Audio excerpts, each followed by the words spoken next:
ఏదో ఒక సమస్య అయితే ఉంది. ఆర్థిక పరంగా సర్వీస్ మ్యాటర్స్ కానివ్వండి, మీ ఎదుగుదల కానివ్వండి, ఆఫీస్ పరంగా కానివ్వండి, మల్టిపుల్ బాసీగా ప్రతిదీ కూడా సమస్య ఇంకా రావాలి. యాక్చువల్లీ ఎక్కడి నుంచి మొదలుకి వెళ్తే ఆ చివరికి వెళ్ళిపోవాలి సచివాలయం ప్రతిరోజు. కానీ ఏ పర్మిషన్ లో డిలే అవ్వడం, కొంతమంది మనకి వెళ్ళండి అంటారు, వెనక నుంచి వాళ్ళే ఫోన్ చేస్తారు, పర్మిషన్ అవ్వమాకండి మీకు ఇబ్బంది కలుగుతుంది అని చెప్తారు. సో అలాంటివి ఏదో జరిగి ఉండొచ్చు. కానీ ఈ రోజు ఈ జనం చూస్తే వాళ్ళందరికీ అరే ఏమవుతామో మా 7 సంవత్సరాల ఆధిపత్యం ఏమవుతున్నామో భయం కలుగుతారు.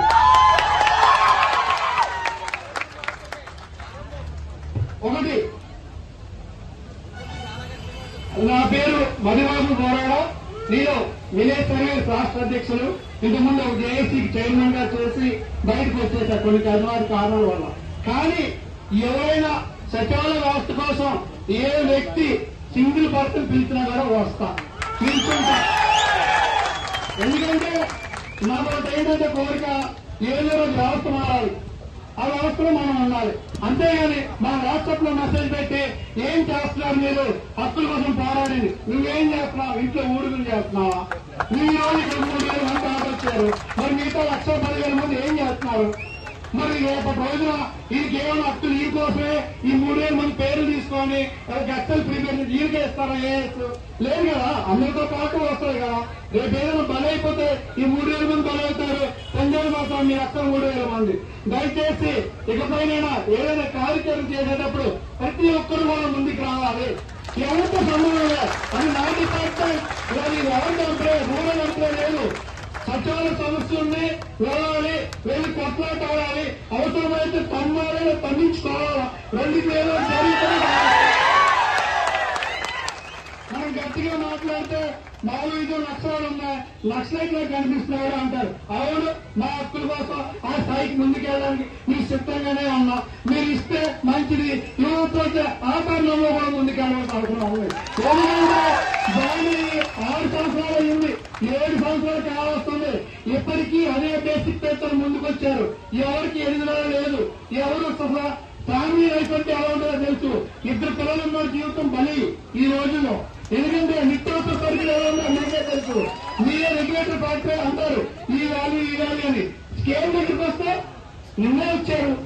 కొంతమంది పెద్ద నాయకులు చెప్తారు, జాయిన్ 6 సంవత్సరాలు నీకు ఎందుకయ్యా, 20-30 సంవత్సరాల నుంచి మేము ఉన్నాము. అది నీ తప్పయ్యా, నువ్వు 60 అయినా సత్యసాయి నాయకులు చెప్తారు. సత్యసాయి నాయకులు మీరు దూకుడు చేస్తారు, కుర్రాలు ఉడికేస్తారు. పెద్దసాయి నాయకులు మళ్ళీ చెప్తున్నాడు, ఏ రోజైనా ఇక్కడికి వచ్చి మీరు మీ సచివాలయం 100% నిల్చోండి, మీరు వచ్చి నిల్చోండి అంటే రామా? పిలిచారా? ఏ వ్యక్తిని పిలిచారా? ఎప్పుడు కూడా జాయింట్ రెస్పాన్సిబిలిటీకి వెళ్తారు. లోపల చాలా పట్లాడారో వెళ్తాం మీకోసం, మీకు వచ్చేస్తాయి. ఎప్పుడు 6 సంవత్సరాలు వస్తున్నాయి, దాని మాకే రావట్లేదు. మధ్యలో ఏమైనా తీసుకుంటారేమో మీరు అందరూ అనుకుంటారు. ఏఎస్ అంటారు, ఏఎస్ అంటే ఫుల్ ఫామ్ ఏంటి? నా దృష్టిలో ఏమి అమెరికన్ స్కీమ్ అది. వాళ్ళు ఎవరంటే ఎప్పుడో అవ్వచ్చు. నీకు 5 గంటల ప్రాబ్లమ్స్ అడుగుతున్నారా? 4 ఇల్లు స్టార్ట్ చేస్తారా? RTO office, DRT office, head quarters, ఒక బాధ్యత కింద వ్యక్తులు ఉన్నప్పుడు ఒక స్కీమ్ ఇవ్వడం వ్యవస్థ, ఒక వాల్యూ ఇవ్వడానికి ఎంతమంది ఎందుకు ఇవ్వలేకపోతున్నారు? నువ్వు పని చేస్తున్నావు కాబట్టి ఇవ్వట్లేదు. నువ్వు ఒక్కరోజు పని పెట్టేస్తే, ఒక్కరోజు సచివాలయం తాగలేసే,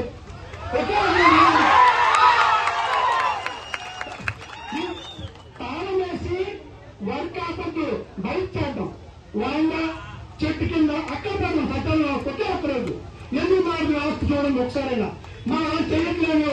ఎవరు ఎన్నన్నా కూడా మన జీవితాలు ఇంతే, మన బతుకులు ఇంతే. ఫ్యామిలీ, చిన్న ఫ్యామిలీ, పిల్లలు ఉన్నారు, పిల్లం ఉంది, నువ్వుడున్నాడు. ఈ ఒకసారి సర్దుకుని పోవాలని 7 సంవత్సరాలు చదువుకుంటూనే వచ్చేస్తాం. ఇంకా చదువుకుంటూనే పోతారు ఇంకో 14 సంవత్సరాలు. దయచేసి ఒక అవకాశం కల్పించారు కొంతమంది సభ్యులు. వెస్లీ కానివ్వండి, శ్యామ్ కుమార్, తర్వాత మా కళాకర్ గారు కానివ్వండి, వీళ్ళందరూ చాలా ఇనిషియేటివ్ తీసుకున్నారు. నీకు ఫస్ట్ డౌట్ పడ్డావు, అది అవుతావా అవదా ఎందుకులే అని. అయినా కూడా మద్దతు ఇవ్వాలని కాన్సెప్ట్ నా అంతని మద్దతు ఇచ్చిన తర్వాత ఇంటర్నెట్ వర్గాలు దాడి మొదలు పెట్టాయి. నువ్వు వెళ్ళిపోతున్నావు అని ఎంత చూస్తాం, పర్వాలేదు సార్ చాలా మంది వస్తారు అక్కడికి, అందరినీ చూసే వస్తారు. దాదాపు 3,000 పైసలకు ఉంది, ఇంకా రావాల్సిన అవకాశం ఉంది. కానీ మనం ఈ ఒక్కరూ ఏదో వచ్చాము కూర్చున్నాము, ఎవరు మాట్లాడారు తప్పట్లు క్యారెంట్లు కాదు. రేపు ఇంకో యాక్టివిటీ చేసేటప్పుడు అది నిరవధికంగా చేయాలంటే ఒకసారి కూర్చున్నామంటే వాళ్ళు మంత్రివర్యులు ఎవరైతే ఉన్నారో, మంత్రులు ఎవరైతే ఉన్నారో అందరికి వచ్చి అది బాబు మీ సమస్య ఏంటి, మీ సమస్య ఏంటో తీరుస్తాం, సత్వరం కాలం తీయండి, అది కొంచెం గాడిలో తగ్గిందని ఎవరు తేవాలి. అలా కాకుండా ప్రతి సోదరం టెలివిజన్ పెట్టుకోవాలి, లాభమైతే లేదు. సో ఇదొక ఆరంభం, ఇష్టం చెప్పేది ఒక ఆరంభం మాత్రమే. ముందుకు వెళ్దాం, కష్టపడదాం, ఒకరికొకరు తోడు ఇద్దాం.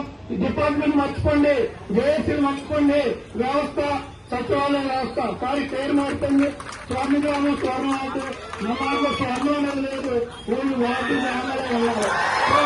దయచేసి మనకి రావాల్సిన హక్కుల కోసం ఏ స్థాయికైనా ముందుకెళ్దాం. దానికి నా వంతుగా విలేకరుల వంతుగా ఏ స్థాయికైనా ముందుగా నడుస్తుందని తెలియజేస్తూ థ్యాంక్ యూ.